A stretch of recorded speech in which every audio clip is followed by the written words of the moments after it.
ठीक है, फैसला आपका बनाएंगे क्या कुछ नहीं। अ, सबसे पहले मैं अपनी भारत सरकार का आदरणीय प्रधानमंत्री नरेंद्र मोदी जी का धन्यवाद करता हूँ कि जिन्होंने जिस प्रकार से ये जो ऑपरेशन सिंदूर था, उन्होंने भारत की तरफ आंख उठाने वाले आतंकवाद के बारे में, आतंकवाद को कोई भी देश अगर बढ़ावा देता है, उन सभी देशों को जवाब देने का जो काम आदरणीय प्रधानमंत्री नरेंद्र मोदी जी ने करा है, मैं उनका धन्यवाद करता हूँ। हमारे सभी सैनिकों का, जितने हमारे सैनिक जो हैं आज दिन रात इस देश की रक्षा के लिए खड़े ताकि हम सब चैन की सांस ले सकें, उन सभी का धन्यवाद करता हूँ। और इसी उपलक्ष्य में 22 तारीख को सुबह 8 बजे हम लाडवा विधानसभा के अंदर जो है तिरंगा यात्रा जो है वो निकालेंगे हमारे सैनिकों के सम्मान के। सुबह 8 बजे नए बस स्टैंड, जो कि लाडवा बस स्टैंड है, वहाँ से यात्रा शुरू होगी। आदरणीय मुख्यमंत्री, हमारे लोकप्रिय मुख्यमंत्री हमारे बीच में रहेंगे इस यात्रा के अंदर। तो कुरुक्षेत्र के जितने भी अपने कार्यकर्ता हैं, सभी हमारे साथी हैं, सभी से मैं आग्रह करूंगा कि वो यहाँ पर आए और तिरंगा यात्रा के अंदर जो है वो अपना भाग ले। सुबह 8 बजे 22 तारीख को जो है ये कार्यक्रम रहने वाला है लाडवा के अंदर, नए बस स्टैंड के ऊपर, जो बस स्टैंड है लाडवा का, उसके ऊपर ये कार्यक्रम रहने वाला है। तो सभी जितने अपने कार्यकर्ता हैं, सभी से मैं आग्रह करूंगा कि इसके अंदर आकर अपना अधिक से अधिक सभी लोग आए और इसके अंदर अपना भाग लें। मुख्य रूप से कोई और मुख्य नीति में आदरणीय मुख्यमंत्री जी रहने वाले हैं, मुख्यमंत्री जी रहने वाले हैं इसके अंदर। मुख्यमंत्री जी तिरंगा यात्रा निकालेंगे और लाडवा विधानसभा के अंदर बस स्टैंड के ऊपर, तो आदरणीय मुख्यमंत्री जी रहेंगे इसमें। सर, एक मेरा सवाल था कि कल जो है कन्वेंशन कमेटी की बैठक होती है और विधायक अशोक नारायण सवाल उठाते हैं कि सारे विधायक को वहाँ बैठना चाहिए, इस विषय क्या? देखिए, ये जो प्रेस कॉन्फ्रेंस थी, ये तिरंगा यात्रा का जो एक आमंत्रण देना था, मुझे निमंत्रण देना था सर,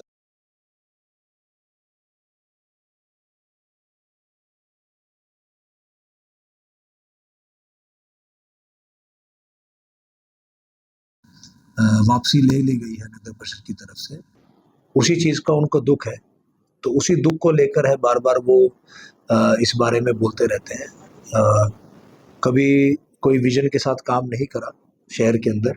आप सबको मालूम है कि किस प्रकार से जो है 10 साल कुरुक्षेत्र के अंदर विकास हुआ और आज जनता रो रही है कि हमने गलती कर दी, एक ऐसे आदमी को बना के जो दिन रात यही नहीं पता कि है कहाँ। तो उनको कहीं ना कहीं इस बात का दुख है कि क्योंकि उन्होंने तो उप मुख्यमंत्री का सपना देखा हुआ था, तो कहीं ना कहीं वो सपना चूर चूर हो गया और साथ ही दुकान भी चली गई। तो उसका जो दुख है वो कहीं ना कहीं प्रेस कॉन्फ्रेंस के अंदर उनका झलकता है। तो इससे ज़्यादा मुझे लगता है कि कुछ कहने की ज़रूरत नहीं है कि इस शहर के अंदर जो है आज भी आपको, तो आपने देखा है किस प्रकार से दिन रात यहाँ पर काम हो रहा है, किस प्रकार से लोग आते हैं, काम चल रहा है। तो जनता खुश है, जनता का काम हो रहा है, हर प्रकार से जो है काम हुआ है शहर के अंदर। कुरुक्षेत्र को आगे बढ़ाने का काम आदरणीय मुख्यमंत्री जी कर रहे हैं। नए नए प्रोजेक्ट हम लोग लेकर आ रहे हैं। हमारा लगभग एलिवेटेड ट्रैक का काम जो है आपने देखा किस प्रकार से पूर्ण हो गया। खाली हमारा रेलवे स्टेशन जो है वो रहता है, हमारा पूरा ध्यान है कि जल्द से जल्द वो भी बन जाए ताकि लोगों को राहत मिले। तो रेलवे स्टेशन का काम कंप्लीट होने के बाद ही ये चल पाएगा, तो हमारा पूरा फोकस उस पर है। उसी के साथ जो आदरणीय नितिन गडकरी जी आए थे कुरुक्षेत्र, उन्होंने कहा था कि बाईपास का काम जो है हमें जल्द कराना है। तो हमारा सारा फोकस इसी चीज़ पे है कि ये जो 2 मेजर प्रोजेक्ट है वो जल्द से जल्द शहर के अंदर पूरे हो जाए। और हमने हमेशा पहले भी आपने देखा है कि इस प्रकार से सुधा जी ने हमेशा विकास की राजनीति करी है, हमेशा विकास की बात करी है।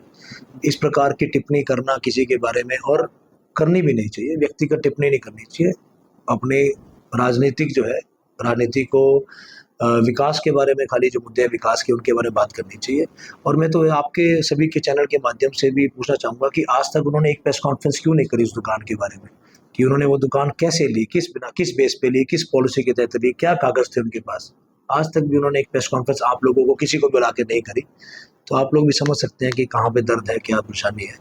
तो यही है, उसके अलावा और कोई बात नहीं है। ज्यादातर ये एलिवेटेड ट्रैक की लोग रेल बना के जो निर्धारित समय है, जो निर्धारित काम उसमें होना है, उसके हिसाब से ही चलेगी। और कहना तो हमारे जो मौजूदा विधायक है उनका तो ये कहना था कि जुमला ये बनेगा ही नहीं। चलो, कम से कम वो अब इस बात को तो नहीं कह पाते विपक्ष के लोग, क्योंकि वो बन के तैयार हो गए। पर रेलवे स्टेशन का काम होना बहुत ज़रूरी है, क्योंकि ये पर्यटन, हम जब कुरुक्षेत्र धाम बनाने के ऊपर काम कर रहे हैं, पर्यटन को आगे बढ़ाने का काम कर रहे हैं, तो हमारे जो पुराने शहर का हमारा रेलवे स्टेशन है जिससे लोग प्रमुख पे जाते हैं, तो स्टेशन बनना बहुत ज़रूरी है। तो हम उसी स्टेशन को, जैसे ही वो स्टेशन का काम हमारा शुरू होने वाला है अभी सेकंड फेज के अंदर, क्योंकि पहले फर्स्ट फेज हमारा कंप्लीट हो गया है, उसका सेकंड फेज का काम होने के बाद जो भी निर्धारित समय है रेलवे का, उस प्रकार से काम चल रहा है। प्रदेश भर में तिरंगा यात्रा निकाली जा रही है, युवा मोर्चा की क्या भूमिका है? हर वर्ग में जोश है, महिलाएं, युवा और हर वर्ग जुड़ रहा है तिरंगा यात्रा से। कुरुक्षेत्र युवा मोर्चा किस तरह से तिरंगा यात्रा में शामिल हो रहा है, क्या जिम्मेदारी ले सकते हैं? देखिए, सभी जितने भी मोर्चे हैं, सभी मोर्चे इसके अंदर भाग ले रहे हैं। हमारा कोई भी मोर्चा हो, एससी मोर्चा हो, बीसी मोर्चा हो, महिला मोर्चा हो, युवा मोर्चा हो, सभी मोर्चे जो है इसके अंदर मेन बॉडी है, सभी ने काम किया है। थानेसर के अंदर हम हमारी यात्रा, बहुत भव्य यात्रा निकाली, आप सभी वहाँ पर थे भी, आप सबके माध्यम से लोगों ने भी देखा। लगभग शहर के शायद ही कोई ऐसे लोग होंगे जो वहाँ ना पहुंचे हो, सभी लोग तिरंगा यात्रा के अंदर थे। थीम पार्क से यात्रा निकली थी और पूरा हमारा पुराना शहर जो था करके छठी पातशाही गुरुद्वारा जी के पास आके हमारी ये यात्रा जो है वो संपन्न हुई। और उसी में आगे कड़ी में जाते हुए, क्योंकि हर विधानसभा के अंदर जो है इस कार्यक्रम को होना है, तो 22 तारीख को जो है लाडवा के अंदर एक कार्यक्रम होने जा रहा है सुबह 8 बजे। आदरणीय मुख्यमंत्री जी हमारे बीच में रहेंगे और युवा मोर्चा जो है वो हर प्रकार, जिस प्रकार से कोई भी कार्यक्रम हो उसमें बढ़ चढ़कर भाग लेता है। आपने देखा किस प्रकार से आदरणीय मनोहर लाल जी का जन्मदिन के ऊपर जो रक्तदान शिविर लगाया गया था, उसके अंदर भी युवाओं ने बहुत बड़ा भाग लिया। तो हर कार्यक्रम, कोई भी कार्यक्रम हो, हमारा कुरुक्षेत्र युवा मोर्चा का हर कार्यकर्ता जो वहाँ पहुँचने का काम करेगा।